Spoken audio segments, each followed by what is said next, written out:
दोस्तों, human rights watch की world report के मुताबिक 2025 में मोदी सरकार के लिए सबसे बड़ा चैलेंज अपने ही लॉयल सपोर्टर्स को खुश रखना हो गया है।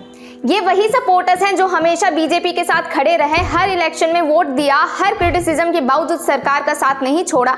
आज वही लोग अंदर ही अंदर नाराज हो रहे हैं। और दोस्तों, ये नाराजगी मीम्स, ट्रोलिंग या सरकास्टिक हैशटैग से नहीं बल्कि डायरेक्टली गवर्नमेंट के कुछ डिसीजन से जुड़ी है जिन्होंने उनके भरोसे को हिला दिया है। दोस्तों, सबसे पहला और बड़ा डिसीजन जो सपोर्टर्स के लिए शॉकिंग साबित हुआ वो था इंडिया पाकिस्तान कॉन्फ्लिक्ट पर गवर्नमेंट का स्टेप बैक। ये कॉन्फ्लिक्ट तब शुरू हुआ जब पाकिस्तान की तरफ से कश्मीर में एक बड़ा टेररिस्ट अटैक हुआ, जिसके बाद इंडिया ने इनके कुछ टेररिस्ट कैंप्स पर स्ट्राइक्स की और देश भर में नेशनलिज्म की लहर चल पड़ी। हर जगह बस एक ही डिबेट हो रही थी, अब इंडिया पीओके पर स्ट्रॉन्ग एक्शन लेगा। देश के लोग को यकीन था कि अगर वॉर होती तो इंडिया जीतेगा, लेकिन सबके लिए वो मोमेंट शॉकिंग था जब अचानक से न्यूज आई कि गवर्नमेंट ने वॉर रोक दिया है। ये डिसीजन जितना पाकिस्तान के लिए सरप्राइजिंग था उतना ही बीजेपी के अपने सपोर्टर्स के लिए डिसअपॉइंटिंग था। और सोशल मीडिया पर इंडिया कुड हैव वन और विक्ट्री पर रुक गए जैसे हैशटैग ट्रेंड्स छा गए। दरअसल दोस्तों, बीजेपी पर उनके लॉयल वोटर्स का भरोसा हमेशा इसीलिए रहा है क्योंकि वो एक बोल्ड और डिसाइसिव पार्टी मानी जाती थी, लेकिन इस बार उनका ये एक्सपेक्टेशंस पूरी तरह टूट गया। हो सकता है यहाँ गवर्नमेंट का मोटिव ह्यूमैनिटेरियन क्राइसिस से बचना या अपनी इंटरनेशनल इमेज मैनेज करना रहा हो, लेकिन जब पब्लिक को क्लियर रीजनिंग नहीं समझाई गई तो परसेप्शन ऑटोमेटिक नेगेटिव बन गया। और दोस्तों, पॉलिटिक्स में परसेप्शन ही सबसे बड़ी पावर होती है। दोस्तों, अभी वॉर वाला इशू पूरी तरह शांत नहीं हुआ था कि आम आदमी की पॉकेट से जुड़ी एक प्रॉब्लम सामने आ गई, जो है E20 एथेनॉल पॉलिसी। दोस्तों, नितिन गडकरी उन कुछ बीजेपी लीडर्स में से हैं जिनकी इमेज पब्लिक और ऑपोजिशन दोनों के बीच स्ट्रॉन्ग है। उन्हें एक प्रैक्टिकल और काम करने वाला लीडर के रूप में देखा जाता है और इसी ट्रस्ट के साथ उन्होंने E20 एथेनॉल ब्लेंड पॉलिसी को प्रमोट किया। इस पॉलिसी के अंडर गवर्नमेंट ने पेट्रोल में 20% एथेनॉल मिक्स करना स्टार्ट किया। शुरुआत में लोग खुश थे क्योंकि उन्हें लगा कि इंडिया ने 2030 का टारगेट 2025 में ही अचीव कर लिया है। हेडलाइंस आई कि देश क्लीन फ्यूल में तेजी से प्रोग्रेस कर रहा है और लोग गवर्नमेंट पर प्राउड फील करने लगे। लेकिन धीरे धीरे ये खुशियां प्रॉब्लम्स में बदल गई। रिपोर्ट्स आई कि एथेनॉल फ्यूल की वजह से हजारों कार्स और बाइक के इंजन डैमेज हो रहे हैं। कई कार और बाइक ओनर्स ने अपने एक्सपीरियंसेस को सोशल मीडिया पर शेयर किया और देखते ही देखते E20 प्रॉब्लम्स जैसे हैशटैग ट्रेंड करने लगा।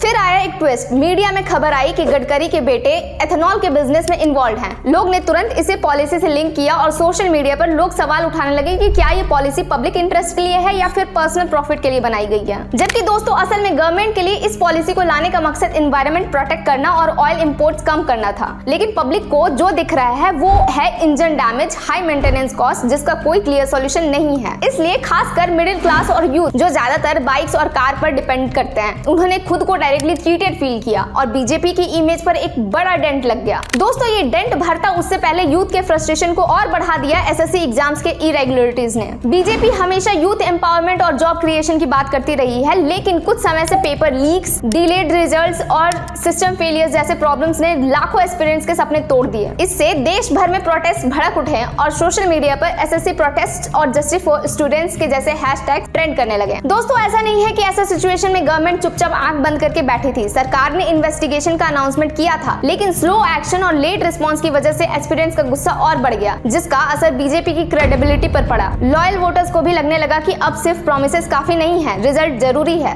दोस्तों, अगला बड़ा धक्का बीजेपी के लॉयल वोटर्स को मणिपुर की वायलेंस से लगा। मणिपुर की वायलेंस कोई छोटी सी लॉ एंड ऑर्डर प्रॉब्लम नहीं थी, बल्कि एक पुरानी एथनिक टेंशन का रिजल्ट थी। दरअसल पिछले साल मणिपुर में मीटी और कुकी कम्युनिटीज के बीच जाति और समुदायी तनाव शुरू हुआ। मीटीज जो वैली एरियाज में रहते हैं, उन्होंने शेड्यूल्ड ट्राइब स्टेटस की डिमांड की। जैसे ही ये डिमांड सामने आई, हिल एरियाज में रहने वाले कुकीज को लगा कि अगर मीटीज को एसटी स्टेटस मिल गया तो उनके राइट्स और रिसोर्सेज छिन जाएंगे। बस यही से दोनों तरफ धीरे धीरे मिसट्रस्ट बढ़ता गया और फिर आया वो समय जब एक छोटी सी बात भयानक हिंसा में कन्वर्ट हो गई, जिसके रिजल्ट में घर जले, मंदिर और चर्चेस तोड़ दिए गए और हजारों लोग अपने घर छोड़ने को मजबूर हो गए। सोशल मीडिया पर जलती बस्तियों और रोती हुई फैमिलीज की कई तस्वीरें वायरल हुई थी। आम वोटर के लिए ये एक शॉक था कि एक स्टेट में इतने बड़े लेवल पर हिंसा की चपेट में है और गवर्नमेंट चुप है।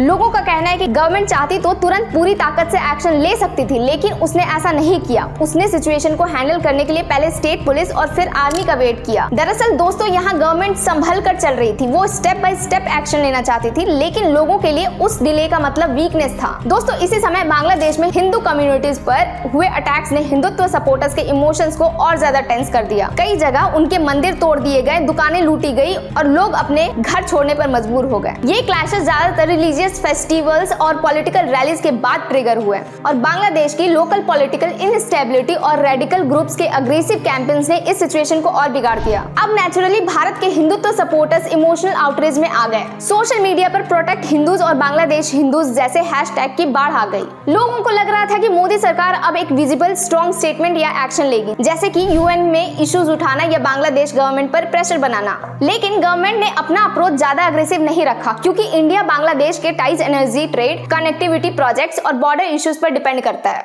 अगर सरकार ओपनली अग्रेसिव हो तो दोनों देशों के रिलेशंस पर बुरा इफेक्ट पड़ता। इसलिए सरकार ने एक डिप्लोमेटिक और शांत अप्रोच अपनाई, जिसमें क्वाइटली बांग्लादेश की गवर्नमेंट से बातचीत हुई, पर आम जनता को विजिबली कोई कदम दिखाई नहीं दिया, जिसकी वजह से लॉयल सपोर्टर्स ये सवाल उठाने लगे कि जब हिंदू माइनॉरिटीज पर अटैक हो रहे हैं तो सरकार का रिस्पॉन्स इतना साइलेंट क्यों है। दोस्तों डिसअपॉइंटमेंट्स की ये लिस्ट यही नहीं रुकती। इस साल कनाडा में खालिस्तानी ग्रुप्स की अग्रेसिव एक्टिविटीज ने हिंदू डिस्पोरा को टारगेट किया, जिसमें मंदिरों पर अटैक्स, कल्चरल इवेंट्स में डिसरप्शंस और इवन फिजिकल वायलेंस के केसेस सामने आए। ये सब कनाडा की इंटरनल पॉलिटिक्स और खालिस्तानी सेपरेटिस्ट मूवमेंट्स के चलते हुए, जहां लोकल गवर्नमेंट्स ने भी इनिशियली नजरअंदाज किया। इंडियन हिंदूज इन कनाडा ने प्रोटेस्ट किए और भारत सरकार से हेल्प मांगी, एक्सपेक्टिंग कि Modi government strong diplomatic pressure डालेगी, जैसे ट्रेड सैंक्शंस थ्रेटन करना या इंटरनेशनल फोरम्स में ओपनली कंडेम करना। लेकिन दोस्तों यहाँ भी सरकार ने चुप्पी साध ली। उन्होंने सिर्फ रूटीन स्टेटमेंट्स जारी किए और कॉन्सुलर सपोर्ट बढ़ाया, लेकिन कोई बोल्ड एक्शन नहीं लिया गया। इसका रीजन था कनाडा के साथ इकोनॉमिक टाइज, नेटो रिलेशंस और ग्लोबल ट्रेड पार्टनरशिप्स को खराब ना करना। पर हिंदुत्व सपोर्टर्स के लिए ये एक और बिट्रेयल जैसा था। वो सोच रहे थे कि जब पाकिस्तान या बांग्लादेश नेबर्स पर प्रेशर डाला जा सकता है तो कनाडा जैसे देश पर क्यों नहीं। सोशल मीडिया पर प्रोटेक्ट हिंदूज इन कनाडा और कनाडा खालिस्तान टेरर जैसे हैशटैग्स ट्रेंड्स वायरल हुए और लोगों ने सरकार को वीक ऑन डिस्पोरा प्रोटेक्शन बोलकर ट्रोल किया। ये इशू ने उनके नेशनल प्राइड को हर्ट किया और लॉयल बेस में और ज्यादा डाउट्स पैदा किए। दोस्तों एक और बड़ा इशू था जिसने बीजेपी सपोर्टर्स को सरकार से ये सवाल पूछने पर मजबूर कर दिया। ये इशू था वेस्ट बंगाल में पोस्ट इलेक्शन वायलेंस। 2021 के असेंबली इलेक्शंस के बाद वेस्ट बंगाल में पॉलिटिकल वायलेंस के केसेस बढ़ गए। इनमें से कुछ केस 2025 में भी लाइमलाइट में आए, जिसमें बीजेपी के वर्कर्स और सपोर्टर्स को टारगेट किया गया। कई जगह बीजेपी के लोकल ऑफिसेस जला दिए गए, वर्कर्स पर अटैक हुए और कईयों को अपने गांव छोड़ने पड़े। ये वायलेंस रिपोर्टेडली रूलिंग पार्टी के सपोर्टर्स और बीजेपी वर्कर्स के बीच क्लैशेस का रिजल्ट था, जिसमें स्टेट पुलिस पर भी बायस के एलिगेशंस लगे। बीजेपी के लॉयल सपोर्टर्स को उम्मीद थी कि सेंट्रल गवर्नमेंट इस सिचुएशन में इंटरवीन करेगी, जैसे प्रेसिडेंट्स रूल लगाना या नेशनल इन्वेस्टिगेशन एजेंसी के थ्रू स्ट्रिक्ट प्रोब कराना। लेकिन सरकार यहाँ भी ऑलमोस्ट चुप थी। सिर्फ पार्लियामेंट्री डिस्कशंस और माइल्ड स्टेटमेंट्स आए, पर कोई डिसाइसिव एक्शन नहीं दिखा। रीजन शायद पॉलिटिकल कैलकुलेशंस थे, क्योंकि वेस्ट बंगाल के कॉम्प्लेक्स पॉलिटिकल डायनेमिक्स और कोलिशन पॉलिटिक्स को मैनेज करना मुश्किल था। पर ग्राउंड पर बीजेपी वर्कर्स और सपोर्टर्स के लिए ये साइलेंस एक और बिट्रेयल था, जिसकी वजह से सोशल मीडिया पर बंगाल वायलेंस और प्रोटेक्ट बीजेपी वर्कर्स जैसे हैशटैग ट्रेंड करने लगे और लोगों ने सवाल उठाया कि जब पार्टी अपने ही वर्कर्स की सेफ्टी के लिए स्ट्रॉन्ग स्टैंड नहीं ले सकती तो वोटर्स का भरोसा कैसे रखेगी। दोस्तों इस समय कुछ बीजेपी लीडर्स के खिलाफ क्राइम्स और करप्शन एलिगेशंस भी सामने आए हैं। कहने को तो पार्टी हमेशा क्लीन गवर्नेंस और ऑनेस्टी के इमेज पर भरोसा करती रही है, लेकिन अब वही आयरनी का शिकार बन गई है। इमीडिएट स्ट्रिक्ट एक्शंस नहीं होने की वजह से सोशल मीडिया पर सरकास्टिक पोस्ट फैलने लगी, जिनमें कहा गया कि आम आदमी के लिए जुडिशियरी फास्ट है और नेता के लिए टाइम पास। ये पोस्ट लोगों के दिमाग में डाउट और फ्रस्ट्रेशन बढ़ा रही थी। हर नया ट्विटर थ्रेड और हर नया वायरल पोस्ट उन डाउट्स को और मजबूत कर देता था और यही डिससैटिस्फैक्शन धीरे धीरे लोगों के रोजमर्रा के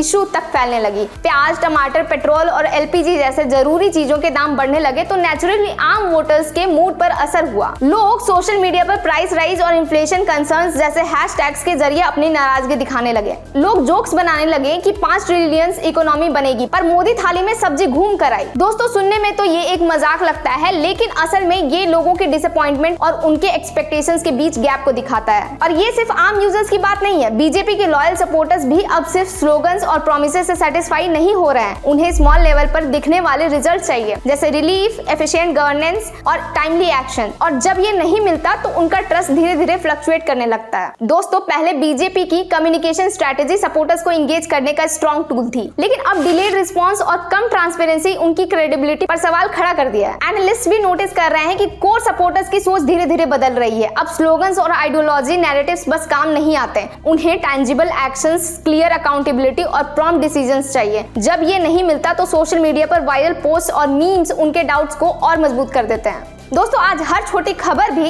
नेशनल नैरेटिव्स का हिस्सा बन रही है, चाहे लोकल पुलिस का डिले हो, फ्यूल के दाम का बढ़ना हो या कोई डेवलपमेंट प्रोजेक्ट लटक जाए, ये सब तुरंत ट्रेंड बन जाता है। नए इंसिडेंट्स पुराने डाउट्स को फिर से ट्रिगर करते हैं और ये साइकिल साइलेंट वरीज को कंटिन्यूअसली बढ़ाता है। दोस्तों, इन सारे इंसिडेंट्स ने बीजेपी के लॉयल बेस में एक्सपेक्टेशंस गैप, कम्युनिकेशन गैप और परसेप्शन गैप जैसी स्थिति पैदा कर दी है। हालांकि बेस अभी भी लॉयल है, लेकिन उनके दिमाग में क्वेश्चंस और डाउट लगातार बढ़ रहे हैं। बीजेपी के लिए असली चैलेंज यही है कि लॉयल सपोर्टर्स अब सिर्फ स्लोगन्स और प्रॉमिसेस से खुश नहीं होंगे, उन्हें विजिबल एक्शन, क्लियर कम्युनिकेशन और क्विक डिसीजंस चाहिए। अगर ये नहीं हुआ तो छोटी सी दरार धीरे धीरे बड़ी दरार में बदल सकती है। इसलिए दोस्तों, अब सवाल ये है कि क्या सरकार टाइमली एक्शंस के जरिए अपने लॉयल सपोर्टर्स का ट्रस्ट दोबारा जीत पाएगी, या ये साइलेंट डिससैटिस्फैक्शन उनके स्ट्रॉन्गेस्ट सपोर्ट बेस को धीरे धीरे कमजोर कर देगा। आपकी इस पर क्या राय है? अपना जवाब हमें कमेंट में जरूर बताइए। वीडियो पसंद आई हो तो लाइक, शेयर और सब्सक्राइब करना मत भूलें। जय हिंद।